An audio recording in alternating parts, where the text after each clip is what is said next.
ഏറ്റവും സംശുദ്ധമായ സ്വഭാവത്തിൻ്റെ ഉടമ മുഹമ്മദ് നബിയാണ് സല്ലല്ലാഹു അലൈഹി വസല്ലം. അതുകൊണ്ട് ഹൃദയം ശുദ്ധിയാവണം, അതാണ് വലിയൊരു ശുദ്ധി.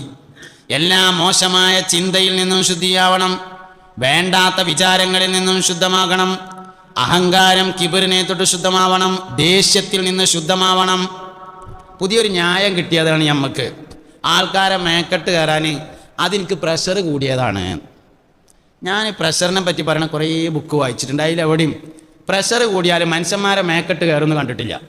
നിങ്ങളാരെങ്കിലും കണ്ടിക്കണോ അറിയില്ല. മനുഷ്യന്മാരെ മേലെ കയറിങ്ങാണ്ട് രണ്ട് വർത്താനൊക്കെ പറഞ്ഞുങ്ങാണ്ട് അവസാനം പറയുന്നത്, അതെ ഞാൻ പ്രഷർ കൂടിയപ്പോഴാണ് പറഞ്ഞതായിരുന്നു. പ്രഷർ കൂടിയാൽ അങ്ങനെ തൊള്ളേ തോന്നിയത് പറയുന്നത് ഞാൻ എവിടെയും കണ്ടില്ല. നിങ്ങളെവിടെയും കാണുകയാണെങ്കിൽ എൻ്റെ വാട്സപ്പിൽ ഒന്ന് അയക്കുന്നുണ്ട്. ഞാൻ കണ്ടിട്ടില്ല. പുതിയ ന്യായം ഇറങ്ങിയതാണ്. നമുക്കിങ്ങനെ പുതിയ പുതിയ ന്യായങ്ങൾ ഇങ്ങനെ ഇറങ്ങുമല്ലോ. ചെയ്ത്താൻ ഇങ്ങനെ പുതിയ ന്യായം പറഞ്ഞ് തന്നെ പരിപാടിയാണ്. അങ്ങനെയൊന്നുമില്ല. പ്രഷർ കൂടിയതുകൊണ്ട് ദേഷ്യപ്പെടുമെന്നോ ആൾക്കാരോട് വർത്താനം പറയുമെന്നോ ഒച്ചപ്പാടും പാളുണ്ടാക്കുന്നോ അങ്ങനെയൊന്നുമില്ല, എവിടെയും പറഞ്ഞിട്ടില്ല. അതുകൊണ്ട് അതൊന്നും വേണ്ട. ശുദ്ധം എന്ന് പറഞ്ഞാൽ, ശുദ്ധമാവുക എന്ന് പറഞ്ഞാൽ ഖൽബ് ശുദ്ധമാവണം, മോശപ്പെട്ട വിചാരങ്ങളിൽ നിന്ന് ശുദ്ധമാവണം, വേണ്ടാത്ത ചിന്തകളിൽ നിന്ന് ശുദ്ധമാവണം.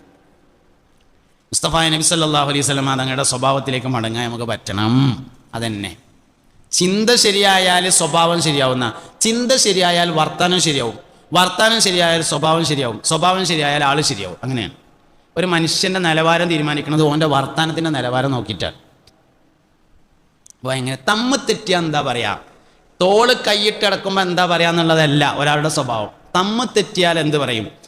അബൂബക്കർ സിദ്ദീഖ് റളിയല്ലാഹു അൻഹു അല്ല നബി സല്ലല്ലാഹു അലൈഹി വസല്ലം തങ്ങളുടെ സ്വഭാവ സർട്ടിഫിക്കറ്റിൽ ഒപ്പുവെക്കേണ്ടത്. പിന്നെ ആരാ? അബൂജഹൽ ഇടണം അതിലൊപ്പ്. എത്ര മാർക്കാണ്?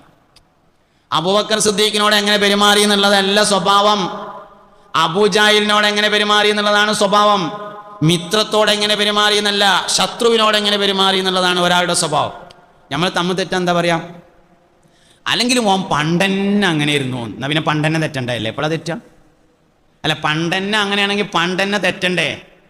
പണ്ടന്നെ ലോകത്തിൽ കടന്നുകാണ്ട് ഇപ്പം തമ്മ് തെറ്റപ്പോൾ പണ്ടന്നെ അങ്ങനെയാണെന്ന് പറഞ്ഞാൽ എന്താ അതിൻ്റെ അർത്ഥം? കാപഡ്യം എന്നാണ്. ഇതിന് ഉള്ളിലുള്ളതിനെതിരെ പുറത്ത് പറയുക.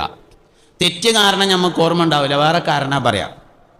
അതുകൊണ്ട് പണ്ടന്നെ അങ്ങനെ തന്നെ ഒന്നുമല്ല, ഇപ്പം അങ്ങനെ ആയതാണ്.